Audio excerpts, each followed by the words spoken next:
Hyderabad east south zone task force పోలీసులు పెద్ద ఎత్తున నిల్వ చేసిన టపాసుల గోదాంపై దాడి చేశారు. మలక్పేట శాలివాహన నగర్లోని సహస్ర ఫుట్వేర్ దుకాణంలో లైసెన్స్ లేకుండా పటాకులు నిల్వ ఉంచిన రామ్ గుప్తా అనే వ్యక్తిని అదుపులోకి తీసుకున్నారు.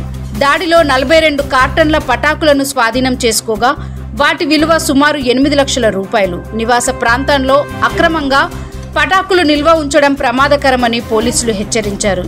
ఈ దాడిని టాస్క్ ఫోర్స్, మలక్పేట పోలీసులు సంయుక్తంగా రైడ్ చేశారు.